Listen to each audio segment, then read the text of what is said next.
안녕하세요. 북스파이어입니다. 네, 오늘도 이어서 부의 추월차선 이 책을 리뷰해 보도록 하겠습니다.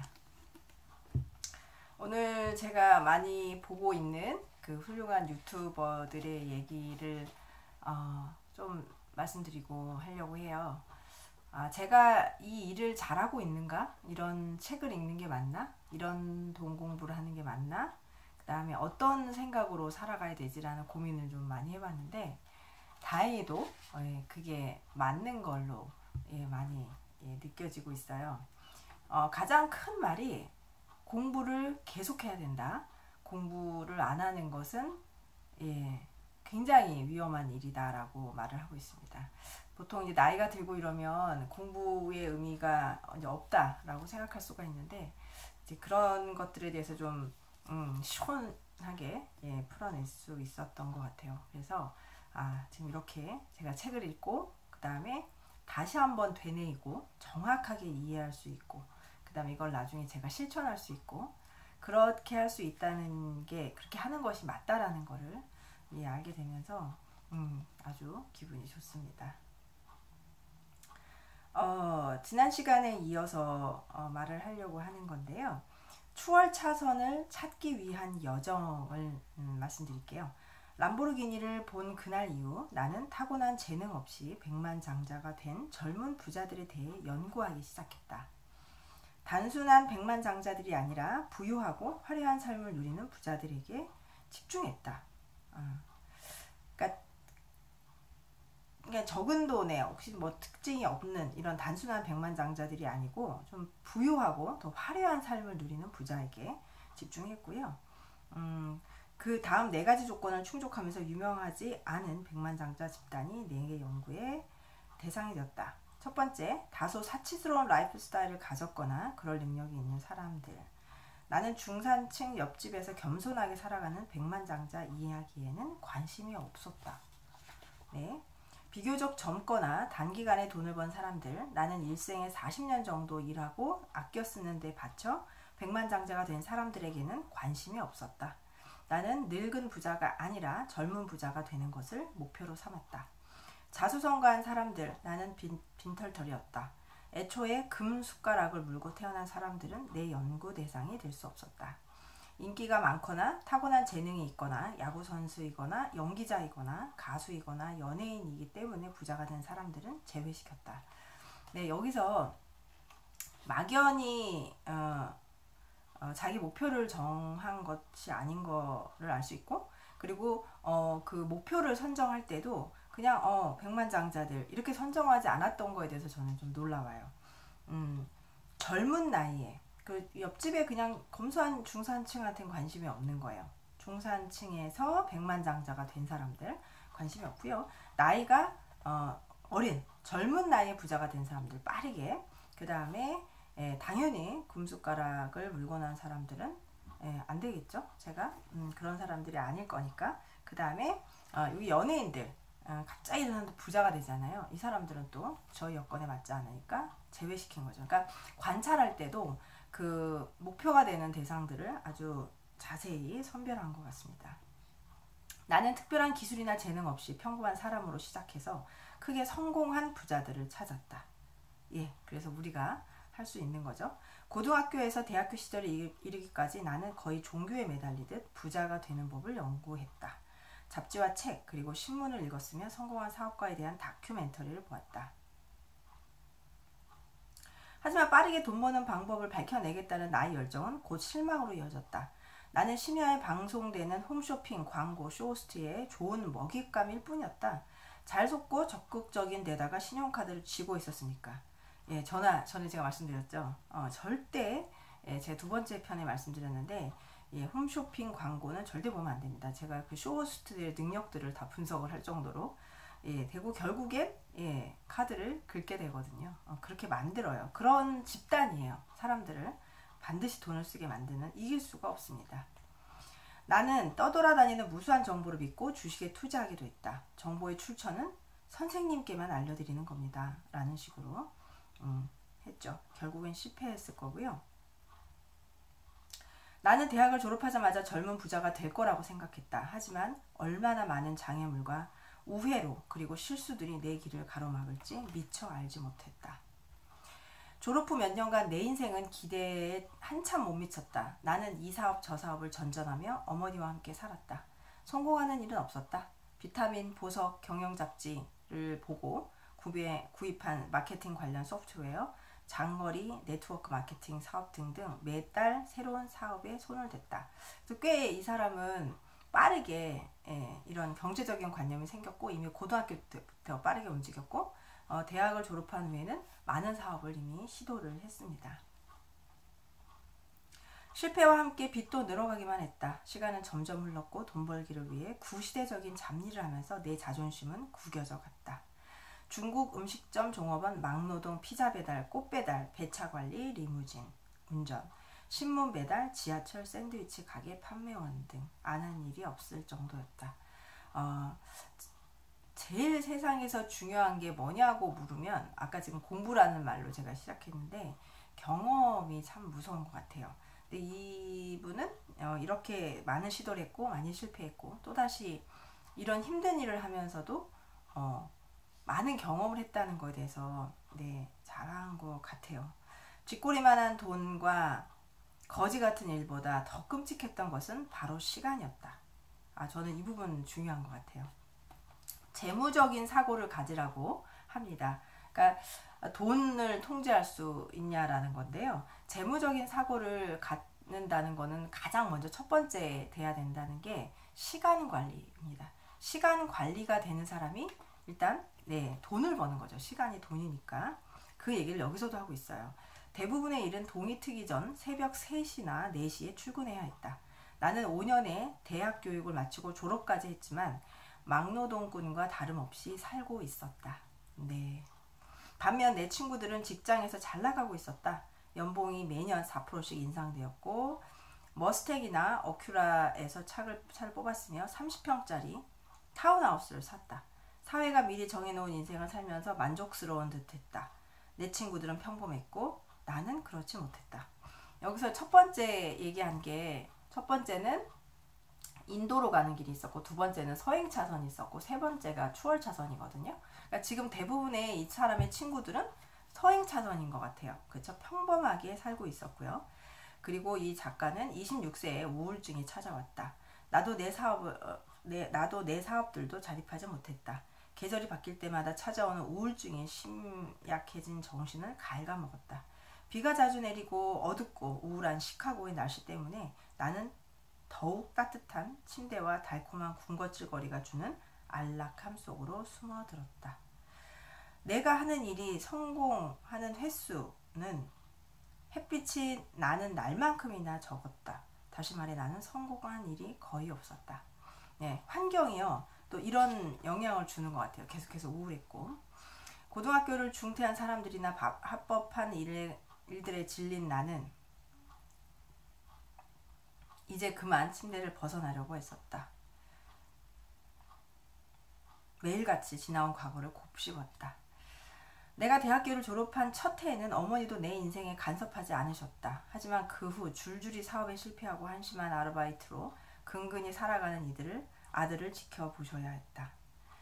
조금 더 기다려달라고 부탁하면서 취직을 하면 몇십 년씩 걸려 돈을 모을 엄청나게 빠른 시간 안에 벌어보겠다고 어머니를 설득했다. 몇십 년씩 걸려 모을 돈을 엄청나게 빠른 시간 안에 벌어 보이겠다고 엄마를 설득했다. 하지만 어머니는 나를 더 이상 믿지 않으셨다.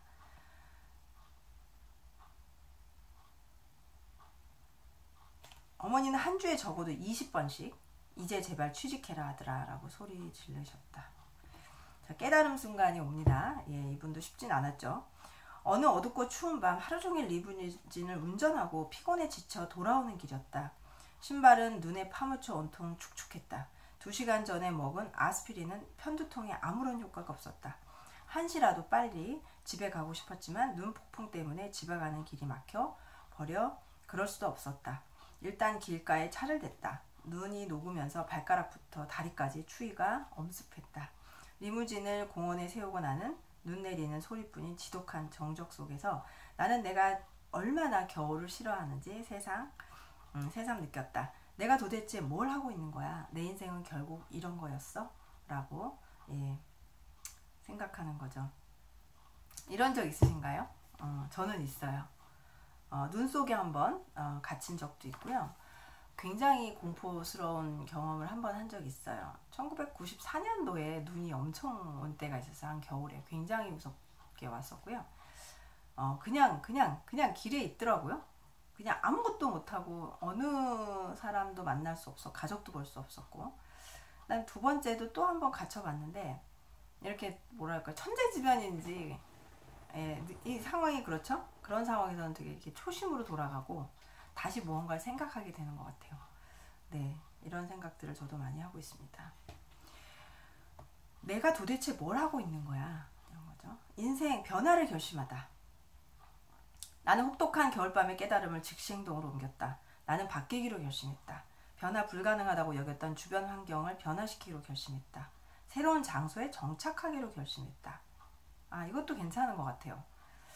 아까 되게 우울한 환경이었잖아요. 근데 새로운 장소로 정착하는 것도 경험을 해보시면은요, 되게 달라지는 것 같아요. 그래서 이것도 하나의 아이디어인 것 같아요. 근데 어디로 가야 할지는 몰랐지만 어디든 상관없었다.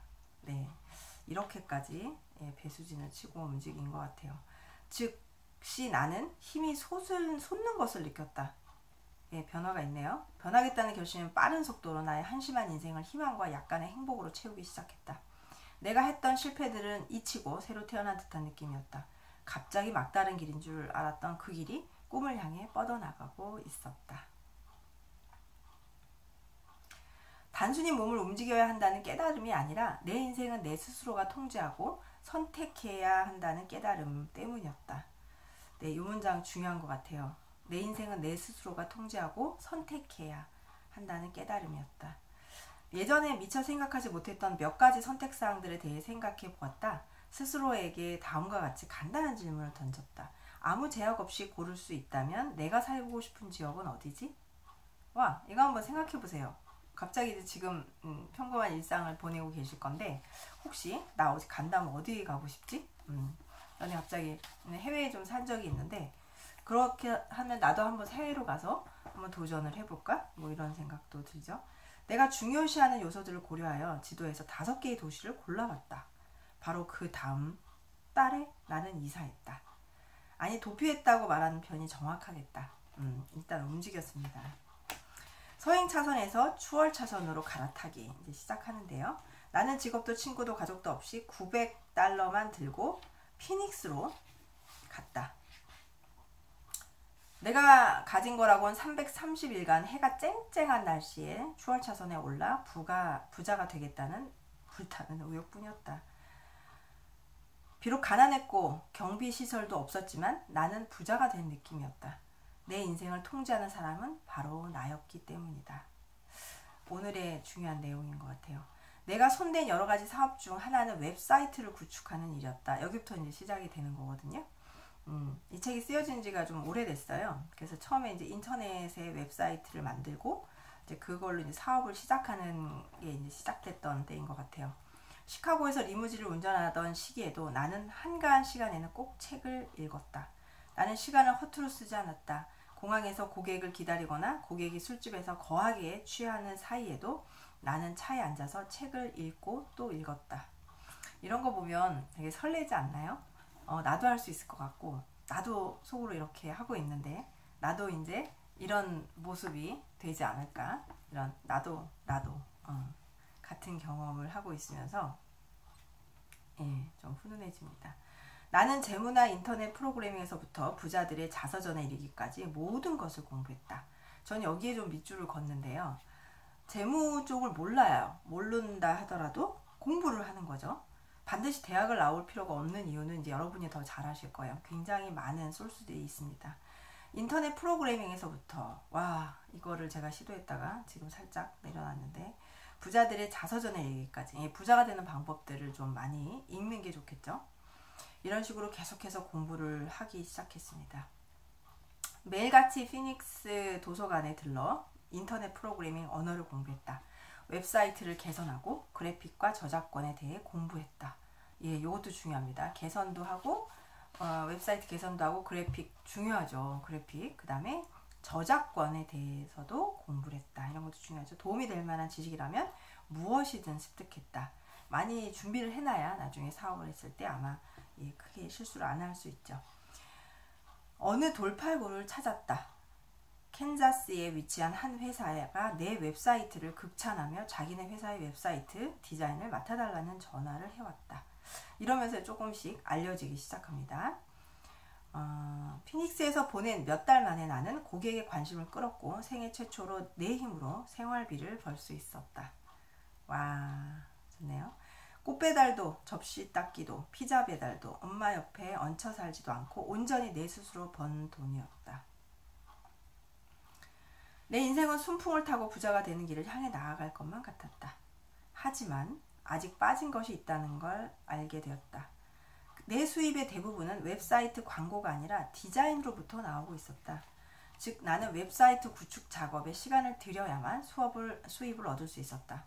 웹사이트 구축 의뢰가 많으면 많을수록 더 많은 시간을 일해야 한다는 사실을 의미했을 뿐더러 일을 멈추면 수입이 역시 없을 터였다. 나는 돈을 받고 내 시간을 팔고 있었다. 네, 요게 중요합니다. 시간을 쓰면서 돈을 벌고 있는 거고요. 시간을 쓰지 않으면 돈을 벌지 못한다는 거. 이거에 대해서 이분이 이제 깨달은 거죠. 이러지 않아야 된다는 겁니다. 미리 결론을 말씀드리면 새로운 부의 방식은 부를 가속화한다. 나는 위험을 감수하고 여러 가지 그런 실행에 옮겼습니다. 여러 가지를 많이 하면서 단기적으로 내 수입을 갉아먹을 수 있으리라는 것도 예상을 했고요. 여러 가지 전략들이 만약 성공한다 해도 수익을 내기까지는 몇 달이 걸리리라는 것도 예상을 했습니다. 그러나 새로운 시스템을 도입한 첫 달에 473달러, 두 번째 달에 694달러, 계속해서 1832달러에서 3733달러. 와우, 3733이네요. 저 이 숫자 좋아합니다. 성공이었다. 사업 수익, 개인 소득, 그리고 자산은 기하급수적으로 성장했지만 문제가 없는 건 아니었다. 이제 또 문제가 나옵니다. 방문자 수가 늘수록 클레임과 피드백을 비롯해 해결해야 할 과제가 역시 늘어났다. 네, 그 뒤에 이제 서비스가 필요하겠죠. 클레임도 있을 거고. 시스템은 고객 제안을 그대로 받아들여 개선했다. 며칠 만에 혹은 몇 시간 만에 고객의 아이디어를 시스템으로 구현해냈다. 너무 부럽죠? 이런 거 너무 하고 싶어요. 나는 몇 분 안에 늦어도 1시간 안에 고객의 이메일에 응답하는 것으로 유명했다. 나는 고객들로부터 믿음을 얻었고 사업은 번창해 갔다. 40시간을 일하는 주는 오히려 휴가에 가까웠다. 일하는 시간은 점점 길어지고 힘겨웠다. 40시간을 일한 주는 오히려 휴가에 가까웠다. 왜냐하면 너무 많이 일했기 때문에 40시간 일한 거는 그냥 쉰 거예요. 주당 평균 60시간씩 일했다. 엄청난 시간을 일했습니다. 주중과 주말에 경계가 또 없었고요. 새로 사귄 친구들과 술도 마시고 파티도 즐기며 노는 동안 나는 새로 사귄 친구들이 이렇게 즐기는 동안 나는 작은 아파트에 쭈그리고 앉아 코드를 짜고 있었다. 오늘이 목요일인지 토요일인지 알 수 없었고 그래도 상관이 없었다. 진짜로 일에 푹 빠져들면 일이 아니라 놀이를 하고 있다고 느끼게 된다. 나는 일이 아니라 열정에 시간을 쏟았다. 나는 내가 만든 시스템을 사용하는 사람들이 수천 명이 넘었고 그럴수록 나는 더 일에 빠져들었다. 나는 고객들이 작성한 추천글을 한데 모으기 시작했다. 예, 엄청난 시간을 이분은 몰입을 했고 시간을 썼는데 이게 굉장히 놀이로 느껴졌다라고 말하고 있습니다. 그리고 그렇게 집중할 수 있었고요. 성장을 한 거죠. 자, 여기서 하나만 좀 더 얘기하려고 해요. 이분이 다음 주제가 부자가 되는 신기루에 속다 이런 얘기입니다. 지금 좀 중간에 힘든 일이 있었어요. 회사 이제 성장에 좀 치명타를 입었고요. 그 다음에 이렇게 하는 것이 돈이 계속 무한정 들어올 것처럼 펑펑 써댔다고 합니다. 결국에는 어려움이 생겼고요. 이사회에서 어떤 결정 과정은 늦어졌고 고객의 의견은 무시됐고요. 회사는 위기에 빠졌습니다. 그리고 천천히 웹사이트는 죽어가고 있었어요. 그러면서 이 회사가 이제 팔렸는데 다시 이 회사를 이 사람이 삽니다. 그러면서 다시 재투자를 해요. 그리고 회사를 다시 찾고 나니까 새로운 욕심이 생겼다. 이거 애플의 스티브 잡스랑 비슷하네요. 그죠? 돈이 열리는 나무의 탄생입니다. 회사를 넘겨받은 후 18개월 동안 나는 서비스를 한 차원 업그레이드 시키는데 힘을 쏟았다. 새로운 걸 한 건 아니고요. 여기에서 계속해서 개선해 나간 거죠. 새로운 기술을 접목시켰고 고객의 소리에 귀 기울였다. 자동화와 프로세스 개선에 열정을 쏟아부었다. 상당한 투자를 더했습니다. 나는 점점 더 적은 시간을 일에 투자했다. 지금 점점 아까는 일을 상당히 많이 했는데요. 어느 순간 하루에 10시간이 아니라 1시간만 일하고 있었다. 그래도 충분한 돈이 들어왔고요. 라스베가스로 날아가 흥청망청 도박을 즐겼지만 그래도 돈이 들어왔고요. 한 번은 나흘간 알아 누웠지만 그래도 돈이 들어왔어요. 한 달을 주식을 사고 파는데 보냈지만 그래도 돈이 들어왔습니다. 이런 시스템을 만들라고 말하고 있습니다. 그래서 나는 33세에 수백만 장자가 되었다라고 말합니다. 그리고 결국 이 회사는 매각하기로 2007년에 결정을 하고요. 나는 현금으로만 지불하겠다는 제안을 수락했고 여러 조건들이 많았어요. 사겠다는 사람들이 많아서 내 인생은 또다시 추월차선에 들어섰다. 그러니까 수입이 일정하게 계속 들어오는 어떤 주 수입원이죠. 현금 흐름이 있었던 거고요. 일을 안 해도 됐던 거고 적게 해도 됐던 거고. 근데 결국에 이제 이 회사가 워낙 가치가 오르다 보니까 매각할 때도 완전히 그냥 다 현금으로만 받으니까 이 사람은 또다시 점프를 한 거죠. 그래서 또다시 추월차선에 올라타게 되고요. 그런데 시간은 10분밖에 걸리지 않았다고 합니다. 딱 10분 안에 수백만 달러에 이르는 6장의 수표를 현금으로 바꿔 손에 쥐는데 딱 10분 걸렸다고 합니다. 자, 이제 한번 정리를 해볼게요. 인기와 타고난 재능은 부의 필요 조건이 아니다. 제 높이뛰기 말씀드렸죠. 멀리뛰기. 필요 조건이 아닙니다. 빠르게 돈을 번다는 것은 차근차근 모으는 것이 아니라 기하급수적으로 벌어들이는 것이다. 그러니까 차근차근 하면 안 돼요. 변화는 순간적으로 일어날 수 있다.